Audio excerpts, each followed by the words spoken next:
Welcome back to the Mina Show featuring Lenny, Monday Night Football recap edition. We are going to recap Monday Night Football.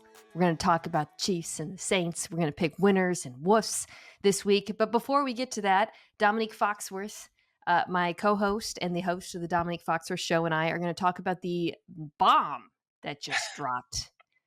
It's a legitimately shocking piece of news, Domonique. Not really Thank so you. much. I'm sorry to cut you off, but people have been acting like it's not surprising all day, and it's confusing to me because it's shocking. So we're talking about the fact that Robert Saleh, the head coach of the New York Jets, was fired this morning. The fact that he's fired is not what's surprising. It's the timing of it, right? Because the Jets right now, the AFC East is incredibly winnable. Let me pull up the standings right now because I know they're playing for the lead in the division next week has been the major thing. They're 2-3. The Bills are 3-2. The Dolphins are 2-3, and then the Pats are 1-4. But it's very winnable. The Bills just lost, obviously, to the Texans, and I thought, Domonique, maybe if the Jets lost to the Bills next week in 2-4, they might, and it's going to be in New York, they might pull the trigger then. Doing it this week ahead of this game, why? What? Like, what does this accomplish? I guess I want to be clear here. I don't think Robert Saleh is totally being scapegoated because obviously the record is what it is over the last few years. They're 20-36. And the organization, the team has been something of a circus, but I just don't really see the point of this. Yeah, I mean, it's hard to scapegoat them because normally when you scapegoat someone, you give a reason why. It's like this guy was a problem because X, and we haven't really gotten that. And maybe there's been like some of the people that I talk to, I guess this is second degree information, so I won't pretend like it's real reporting, but people that I've talked to who have talked to people in the building said their response is, to me, when I say, why would you fire him, is you don't know what it was like in the building. And that's like the pushback. It's like, yeah, you're right. I can't tell you what it's like in the building, but I do know that the results that we have to go off of, these decisions are normally tied to the results. And so the normal course of action for a team like this that's had a disappointing offense is the offensive coordinator goes. And then you maybe work your way to the head coach eventually, but we know the offensive coordinator can't go because he was handpicked by the quarterback. And so that's a shocking part to me because one of the things that we can say has been good for this team so far is the defense. And not saying, you could argue that maybe Robert Saleh is too far removed as a head coach to be impacting the defense, but now you're taking Jeff Ulbrich, the defensive coordinator, and making him the head coach. So now you're removing him from the defense. So I think it's easier to make an argument that this is hurting the team more than it's helping the team. That's a really good point, and one that I hadn't heard about Ulbrich because there was a brief moment, maybe 5 minutes after the news broke, that we all got to live in a world where we imagined Nathaniel Hackett might be the interim head coach. But the Jets quickly and intelligently disabused us of that notion. And when they announced this Ulbrich, I thought, okay, that makes sense, right? Because obviously the defense, to your point, has been great. He has been the defensive coordinator. It's always tough when you have a coach on the same side of the ball as a coordinator assigning. It's his defense. He calls the plays. But when you watch it, Domonique, it looks like a Robert Saleh defense, right? Like the coverages they call, the structure of it, all of it. It's very much in his image and the image of these Niners defenses, the Texans, across the league. Right. Whatever. Point is, Ulbrich's done a good job.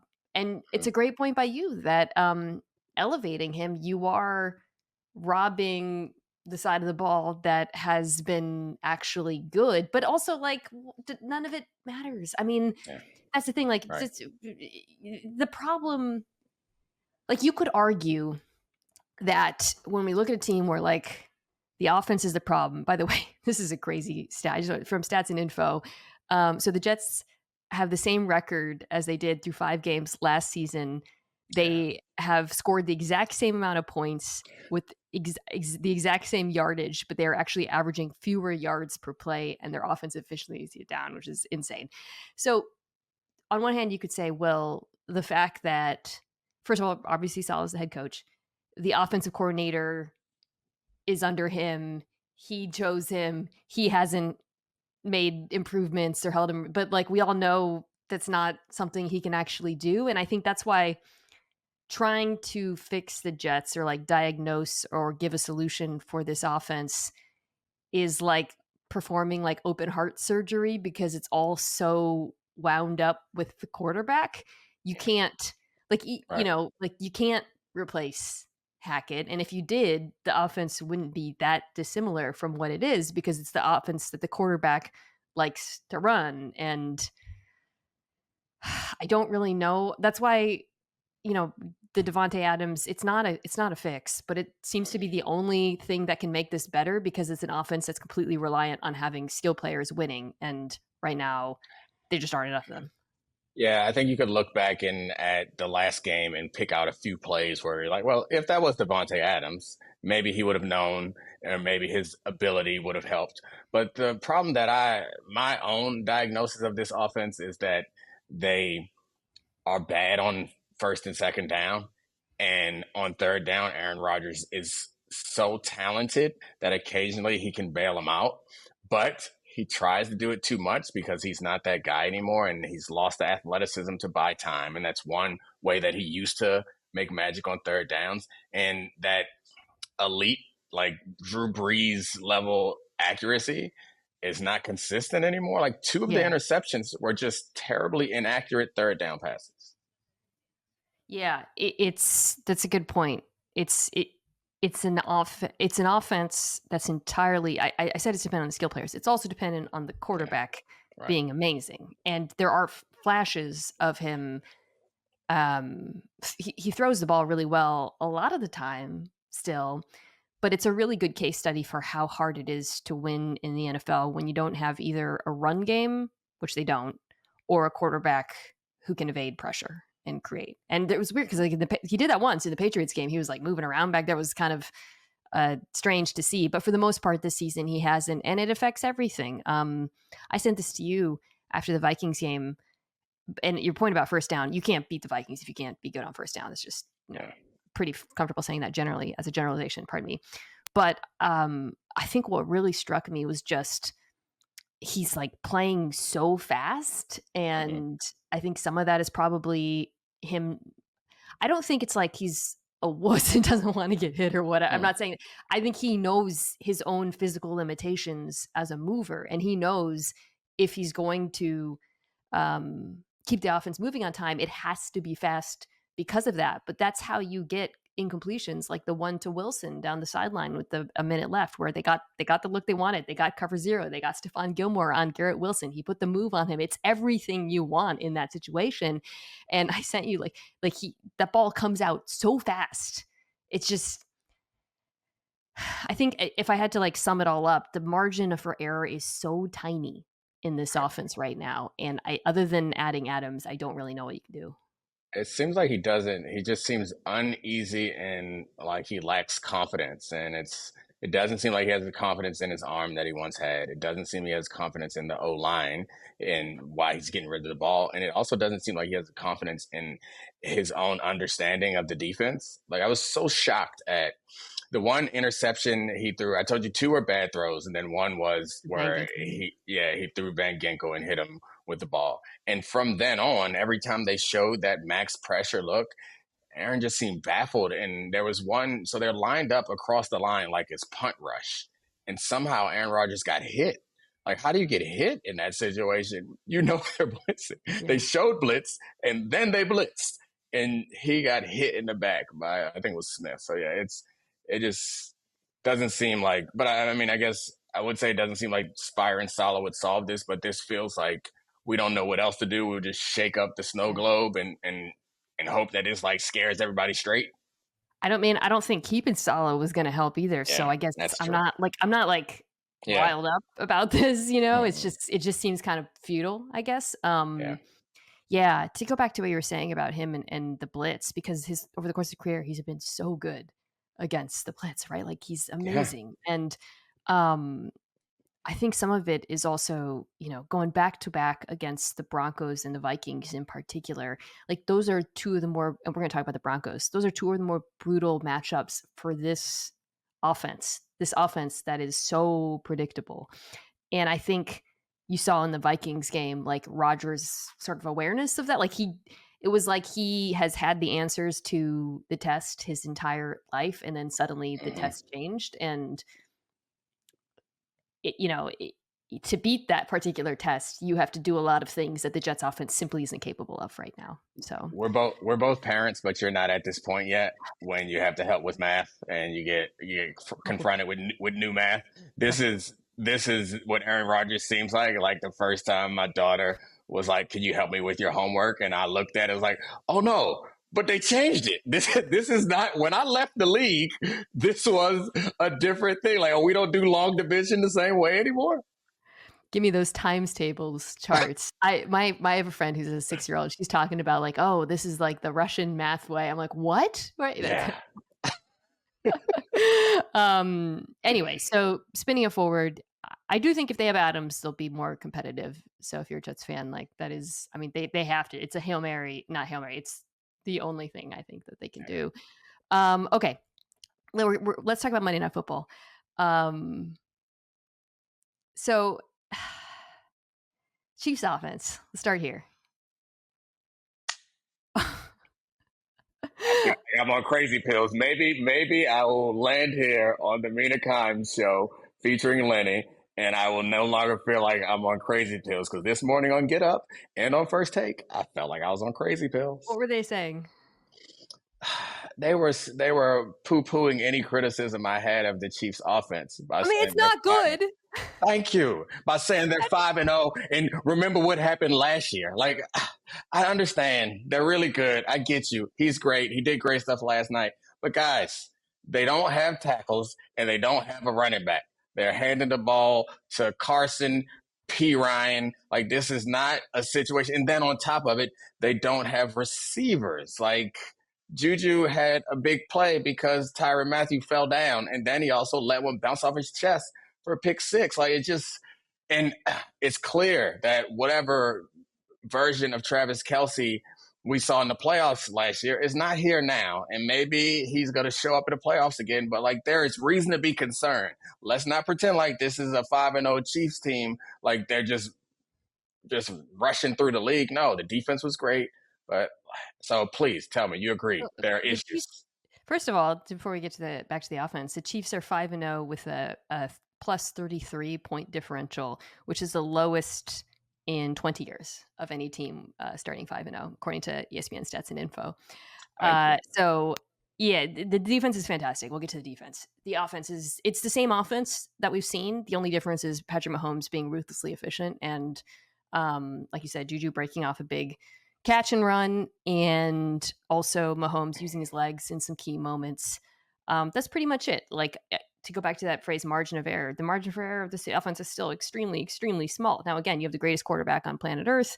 All you need, I think, the takeaway I had watching them, Domonique, is like, and I think maybe this has been the case for the Chiefs in a while, because it's Mahomes when he is in that mode.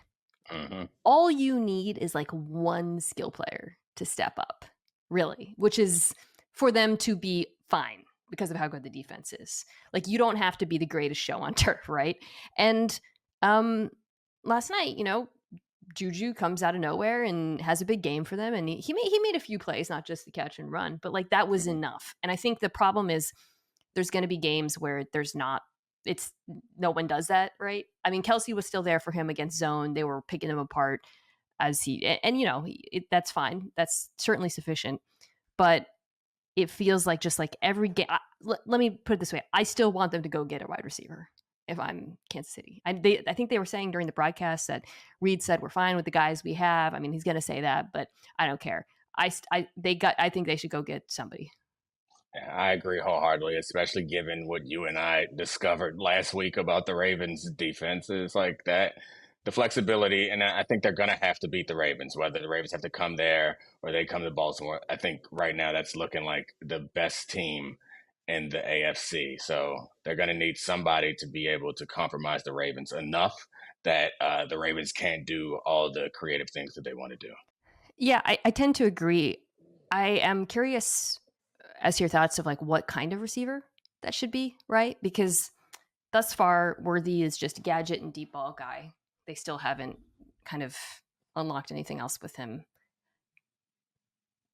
You saw, it's funny because the Rashee Rice role was kind of split between Juju and Kelsey. Like I said, Kelsey was working like the intermediate, the short part of the field. Very little intermediate in this game. I don't think Mahomes had the vast majority of his production was under 15 yards. And then you saw Juju. Obviously there was the ball where they had the big gain was against Matthew in man coverage, and that was cool. He came across in motion and weaved his way back over the field, and he's tough, physical. Like, he is a useful player. I want to be clear, and I actually I'm happy for him, man. Juju Smith-Schuster is 27 years old, and like he can still play.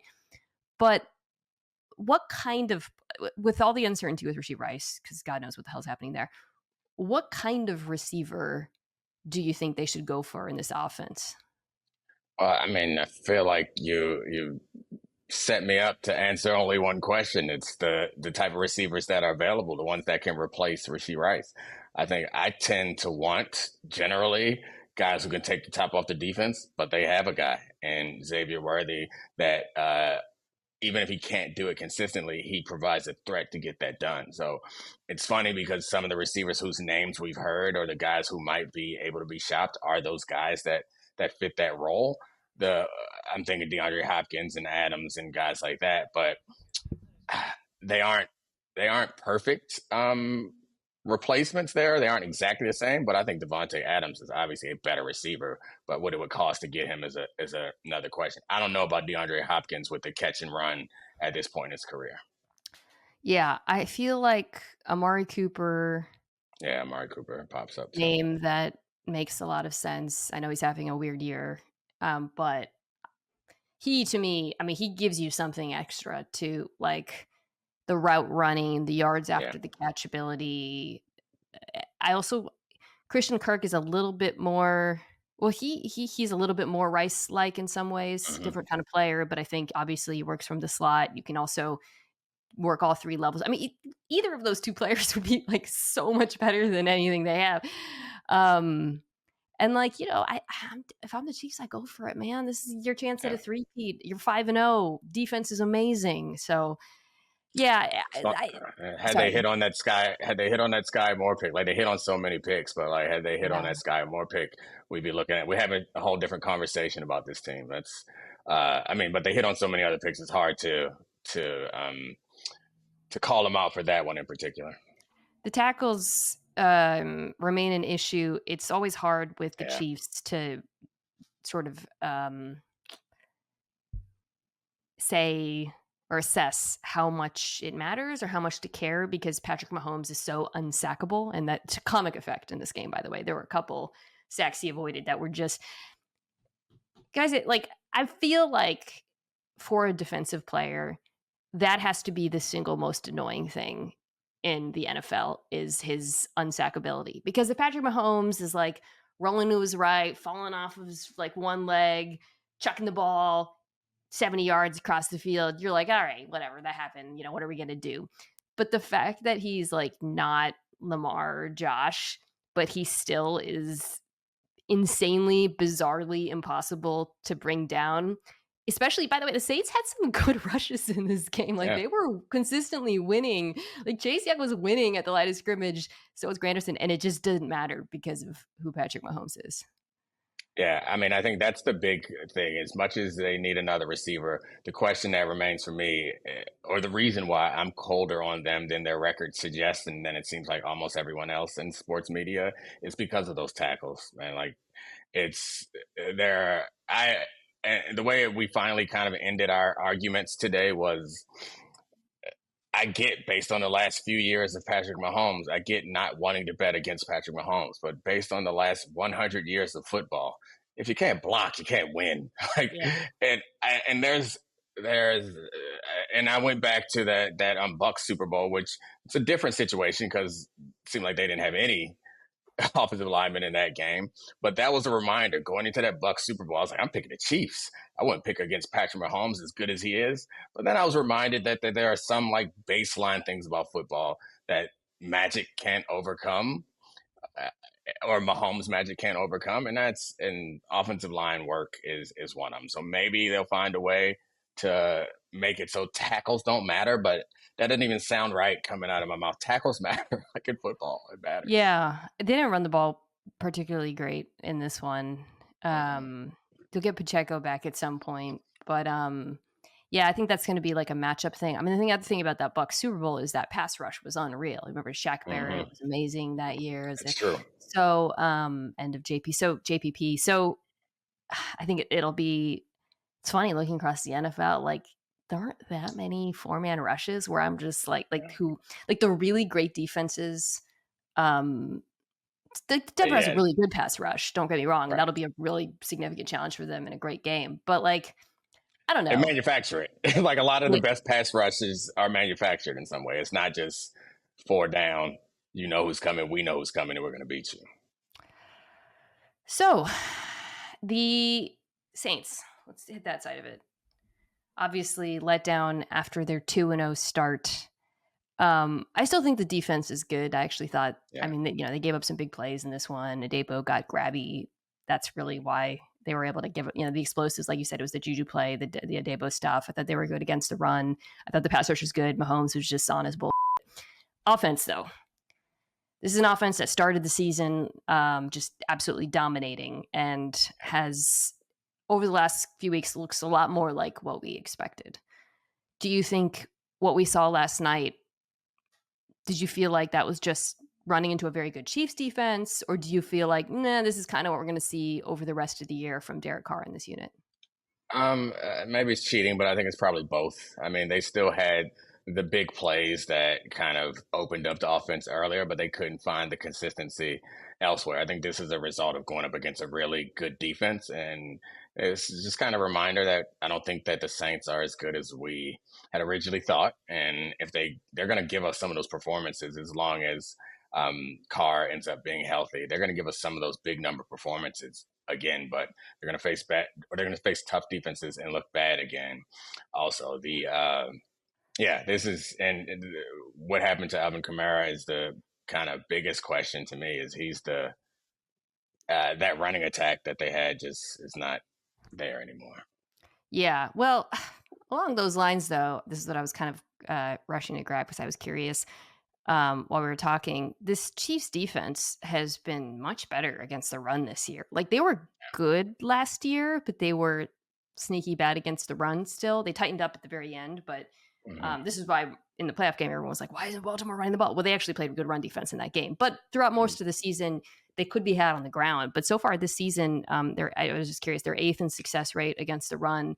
I mean, the front seven, which is largely the same, I think has been incredibly stout in that regard. And I'm sure that was a big part of this. The other thing, though, that really struck me, Domonique, was like, it felt like all of the Saints passing attempts against the blitz were like 30 yards downfield.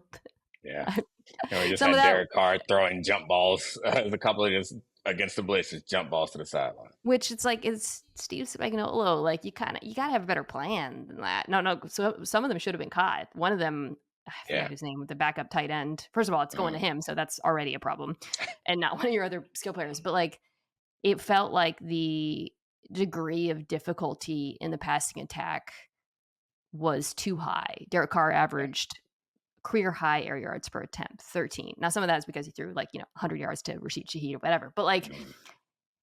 I feel like for Clint Kubiak, like what we saw early in this year, that sort of play action passing attack built off of the zone running game out of heavy personnel, that's great. But if you play a defense that takes away the run and blitzes you as heavily, you got to have a counterpunch. And I think that's what I would say thus far this season we haven't really seen from him, which is like, what do you do when the run game isn't working? And we just haven't seen that successful. He should have quit after week 2 and took a job somewhere else because his stock was never higher. He's being exposed right now, but I'm sure he'll learn and grow off of this. But oftentimes the answer to when your game plan is stopped is your quarterback is special, and their quarterback is not special. But yeah, they don't seem to have a counter, like you mentioned, which, like, with the speed that they have on that team, you would think that they would be able to manufacture something. Yeah. And look, I mean, again, this is a very good defense. You don't want to overreact. This Right. division, the NFC South, is still eminently winnable. I don't think any of these teams have distinguished themselves particularly. And the Saints have, I believe, the Falcons next week, so that's going to be a huge one for them, obviously. And I don't know what that'll be an interesting one to think through. But I think they're sort of settling into their level, right? Like water Hmm. finds its level, like what we saw in the first Yeah. 2 weeks. Like this offense, it's an offense that's probably going to beat up on bad defenses, and that might be the case next week. Hmm. The Falcons cannot rush the passer, so Derek Carr, assuming it is Derek Carr, by the way, because he obviously is injured, so Yeah. that's another thing to monitor. So I'm not calling it in the Saints season, but I do think that's this what we've seen from the offense the last few weeks has been disappointing, as much from a coaching perspective, frankly, as it is from seeing Derek Carr look a little bit more like he did last season. So, all right, let's take a quick break, come back, and pick some winners and woofs for the week. Why should you bet with Caesars Sportsbook? 2 words, Caesars Rewards. Every bet brings you closer to the types of benefits only Caesars can offer: hotel stays, VIP experiences, sports and concert tickets, and more. It's not just an app, it's an empire. All right, Domonique, we're back. I teased this one, your winner. I'm excited to talk about this. I've been kind of like, I don't know, sniffing around this unit, and I've been talking about them a little bit and praising them, and but I haven't had a chance to really dive into how special they've been this year. So go ahead. The Denver Broncos, and for me at least, the Denver Broncos defense it's where I started my career. It's for the first 3 years of my career. So I do love the Broncos and want them to have success, particularly on the defensive side of the ball. And they're doing it in a way that makes me very happy. At least from my watching of their play, it's a lot about the secondary and cornerback play from Sertan and Riley Moss, the unique Riley Moss playing quarterback, the gritty Riley Moss, coach's kid Riley Moss playing corner incredibly well. And there's no, like, as we talk about a lot of, at least for me, maybe you saw something different, but we talk about a lot of the defenses and what they do to confuse opponents. It doesn't feel like there's a lot of tricks with this defense. Like, what we want to do is play man and blitz you. We're gonna trust you. We're gonna Yeah. trust our guys. Like, there's no hiding. There's no disguising. There's no Sims. We don't get to do all the cute that we like to be fancy and talk about. They just going out there and playing football. And there also is one of the things that I was kind of taken by was the faith that they have in their secondary, because when you play man coverage, you're going to give up plays, and they don't panic. They're like, all right, one for you guys. But what you're not going to be able to do is beat us consistently without us creating a turnover, creating a sack, because our coverage is going to be good more times than it's not. And in this last game, gave up a couple big plays. You know what? It came out the next series, like, we're blitzing, we're playing man. Can you do it again, Gardner Minshew? No. Yeah, they play the 5th most man coverage in the NFL. They blitz at the 2nd highest rate in the league. They're first in EPA per play, because some of that is, turning it over. But like the underlying, it's not just a boom or bust defense. Like, they are stout against the run. They're able to get pressure without blitzing. But I love that you focused on the secondary, because I was thinking about how it's been almost a year to this day since this defense under Vance Joseph got absolutely humiliated on national television, right? Like, record-breaking day for that Miami offense. And I went back and looked at the depth chart from that day to kind of think about like how different they are. And first of all, it's a case study in like, give your coach time, right? Because Vance Joseph had taken over it.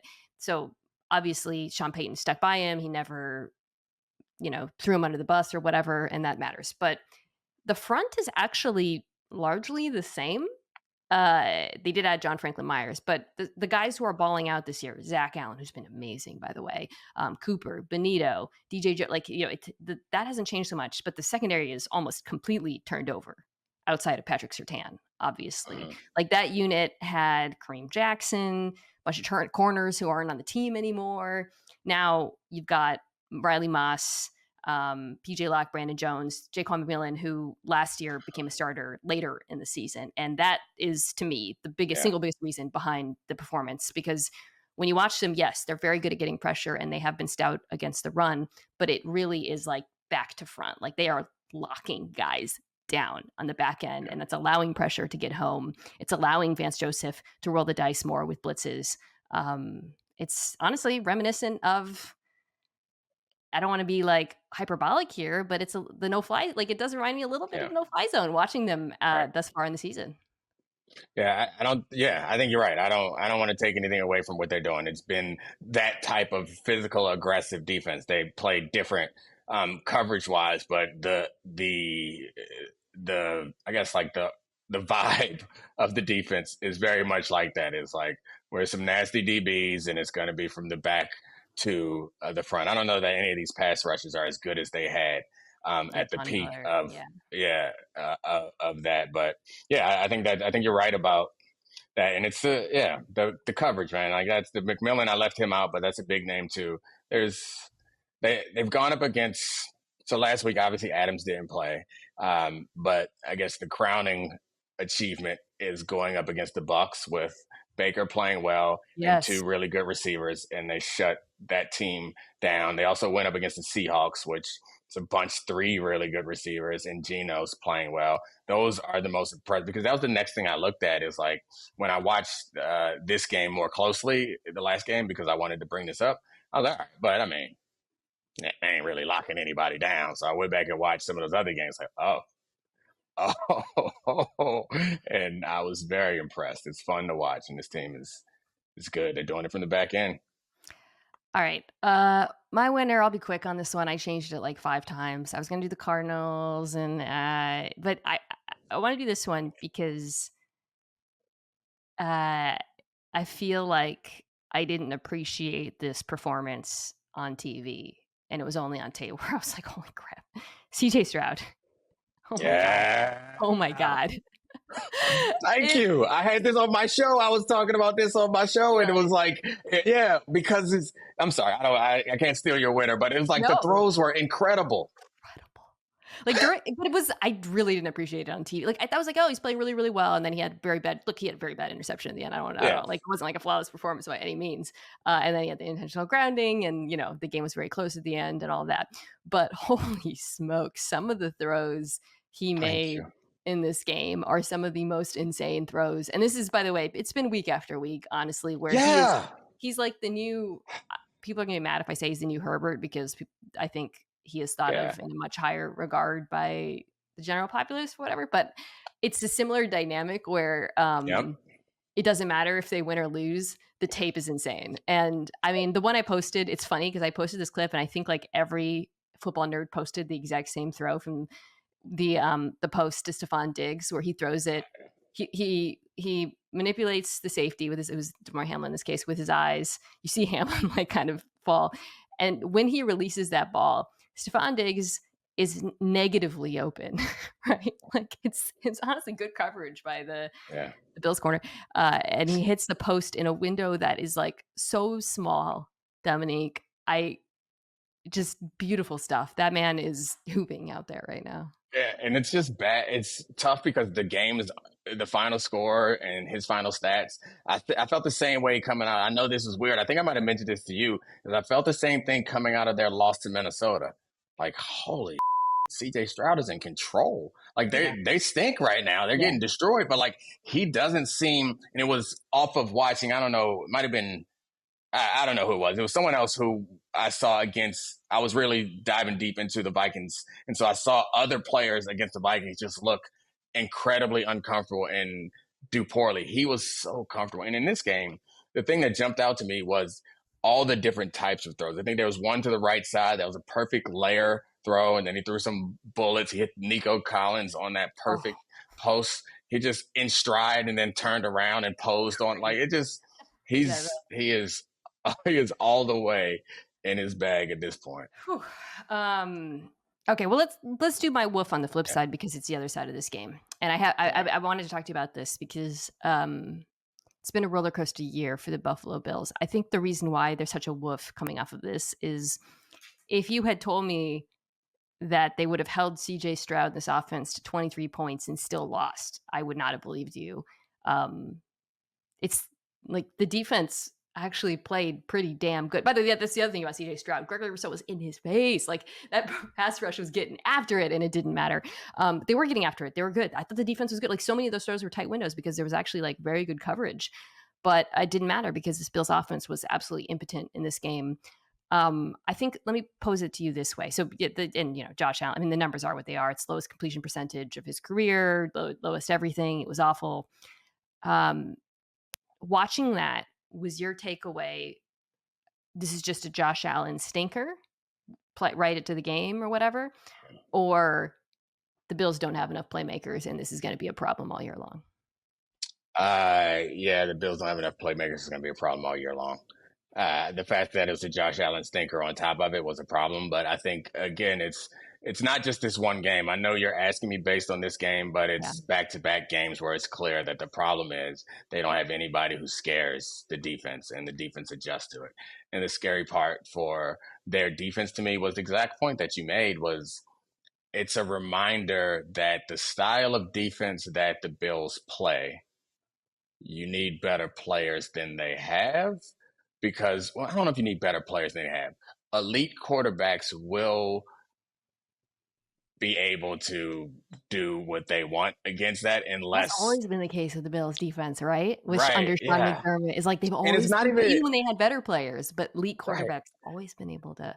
But I mean, I guess it sounds dumb because elite quarterbacks play well against everyone. But I guess the point that I'm trying to make is they are not, this is kind of similar to, they're a lot like the Bills, but they don't play a lot of man. And that there's not a whole bunch of disguise and surprise. Yeah. I'm sorry, yeah, the Broncos. There's not a whole bunch of surprise and disguise. And these quarterbacks who have the ability to make all the throws, like, you're not going to get away with it if your windows aren't tight. And the windows, I don't know. If I'm not making a whole bunch of sense because the final point is like, yeah, elite quarterback's going to kick your ass. Like, that's true about everyone. But there are different things you can do if you have a flexible defense to make elite quarterbacks uncomfortable, and they have a hard time unless they're going to dominate on the pass rush. But the defense has been good enough where if the offense was what we thought they would be, I don't think that would be a problem. I mean, the offense is like the bigger letdown. The defense is out kicking their coverage. Like they were playing above the, with given all the injuries. To go back to like the initial question about Allen versus the playmakers, we're not making excuses. He was bad in this game. And what you said, it was like a stinker on top of the lack of playmakers. But I felt the same way watching him that I did watching Patrick Mahomes at points last season.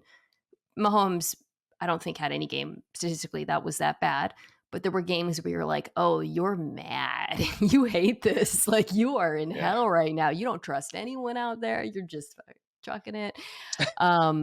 And Shakir didn't play, right? Khalil Shakir. Yeah. And I think that was huge in this one. I mean, you know what's, I think like Dominique, we've been, early in the season, we talked a lot about the dreaded too high, right? And but like, the idea is like, okay, against these good quarterbacks, defenses are just putting a roof on things and daring them to make big throws downfield. And certainly Josh Allen is capable of that. What jumped out to me is this, dude, the Texans were just sitting in cover 3 and cover 1. They played a lot of man coverage in this one because they knew, we can add safety. We can help against this good run game because no one is winning outside. Keon Coleman had one big play outside against single high in this game. Josh Allen was 4 for 15 for 27 yards. That is an insane stat line for a quarterback of his caliber. And standing on the other sideline, Stephon Diggs, the answer to all their problems. The guy who they went and acquired because Josh Allen struggled against man coverage. They went and got Stephon Diggs, and then all of a sudden Josh Allen turned into this quarterback. So obviously Stephon Diggs is not literally the answer to their problems, but he was the answer to this exact same problem just a couple seasons ago. It doesn't have to be Diggs either, right? Like they just need some. I mean, God, it's amazing how it's like it feels like a golden age for young receivers, and yet two best teams, two of the best teams. They're not the best teams in the AFC. Like I think it's very telling that the Texans lost Nico Collins in this game, but they Stephon Diggs, Nico Collins is their number 1, and it's not close. but they were able to go to Diggs in a lot of those big moments, and it just feels like the Chiefs and the Bills don't have that dude. It's going to be a very fascinating trade deadline, man, because like both of those teams should be active. They should be. I know that the Bills don't have the cap space and they'd have to move stuff around and whatever, but like it just feels like both of them really need another piece. And be worth making whatever moves you need to make. Well, I don't know. I guess it depends on how realistic they think this window is. As moving, getting rid of stuff or getting rid of draft assets that could be useful in the future might not be the smartest thing. I think and this will bring us to your Woof. Yeah. I think any team right now with a good quarterback should be trying to win because I think there's more parity at this moment in the NFL than I can remember. We talked about the Chiefs at the top being like kind of like a paper tiger 5-0. They're still great. They're still the Chiefs. They're still the best whatever team. But like the Niners are obviously very vulnerable. The Lions look beatable. The Ravens, yes, they're probably they've been awesome, but they're not unbeatable by any means. If I'm a competitive team and I have a really great quarterback, I am active, which brings us to your final Woof. The Cincinnati Bengals, and Woof, that woof. is so woofy. Yeah, I mean it feels terrible to call them a wolf given what Joe Burrow did in this particular game, but that almost makes it worse. Where it's like, man, you guys, and traditionally they've, I don't know, I feel like Lamar has a lot of highlights against that team, but like division opponent, they've played Lamar in a way that shouldn't be. They should have had what happened yesterday happen.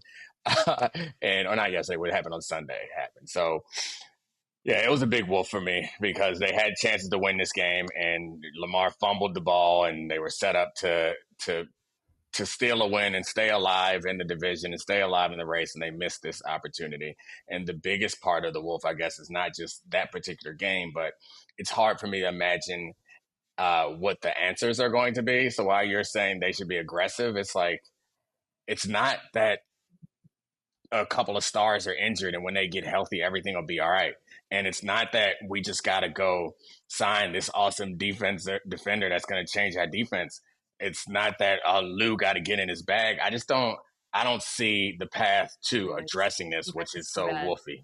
I will say, I am torn on this because on one hand I agree with you, but some of the biggest defensive mid-season trades have completely turned around defenses in recent years. Roquan Smith, in fact, both involved in the Chicago Bears. Yeah. Roquan Smith to the Ravens, boom. Right. Montez Sweat to the Bears, boom. So there is recent precedent of defenses, but you got to find the right player, and that's hard. And okay, I get you. And I guess you could say Trey Hendrickson, but those teams had people that like this team doesn't have anyone that anyone else wants. So it's like the Roquan Smith thing was like, we see you have all the parts to this car. We just like need an engine, and then we got it, and it changed it. It doesn't feel like that's true for the rest of the teams or for the Bengals. Yeah, and there's just multiple needs, right? They obviously need D linemen, just any D linemen. But they also, I mean, they lost Dax Hill to injury as well. They need help in the secondary. It's rough. And it's just such a bummer because this offense is like the best it's ever been at the moment, maybe. I mean, it's great. Like schematically what they're doing is interesting. The receivers are playing out of their minds. Joe Burrow was unreal in the Ravens game. So yeah, it's tough. You gotta, I'm sorry. Got to get good at one level. Like, yeah, you got to throw all the resources at one level so that you can be like, all right, our fronts got it. All right, our secondaries got it. So we can like do weird stuff to compensate elsewhere. But there's not enough out there to fix. Because like if one of them, I guess that's it. D-line is like Trey is good enough that if we get one more great piece on the D-line, maybe that'll be the catalyst to take pressure off everybody else. They don't feel like a 1-4 team, and 1-4 means something different now with the expanded schedule, but it's do or die now. I mean, they've got very winnable games ahead of them on their schedule, but yeah, it's such a bummer, I think, if, just given how well the offense is playing. Domonique, not only can people can find your podcast on the Domonique Foxworth Show, you can check it out on YouTube as well. But I am also caught up on your television show, Aaron Hernandez, American Sports Story. Episode 5 is out, or about to, by the time people hear this, when is it coming out? Tuesday, I think. Tuesday. Okay. Tuesday. Today. Yeah, so people should check that out. I was texting you about it. Nick and I have really enjoyed I all the episodes. My husband is constantly asking me if stuff really happened, and like crazy enough, like most of it did really happen. So people should definitely check that out. I am really enjoying. I'm excited for him. It's like watching with someone and just being excited for them to learn about stuff you are, because can't remember the last time I watched a based on a true story show, but it's fun because you kind of know, but you don't know how you guys are gonna depict it. So I've enjoyed that dynamic. Well, I appreciate the support. It's been hard watching some of the football, but it's like, hey, guys. I think some of the football scenes are done really well, but then it's also TV like is so hard to do. Yeah, or movies generally. Yeah. Like these people are actors, guys. They are not actual athletes. So like the show is not about football. I saw the Hernandez actor got a little bit roasted for the route he ran, and actually he's so good in this show too. Yeah, he's great. I don't know his name, but I think he's been so good at it's such a fine line for that character too, and he's walking it so well. Emphasis on walking though when it comes to running routes. No, he's great. Check it out, you guys, on Hulu or in real time on FX. Domonique, thank you so much for joining the show. I'll be back on Thursday to preview the Week 6 games. You can watch this as always on YouTube at youtube.com/@MinaComs. Also, by the way, if you are a Love is Blind viewer, we are dropping Love is Blind recaps with David Dennis Jr. on YouTube. That'll be out also later this week.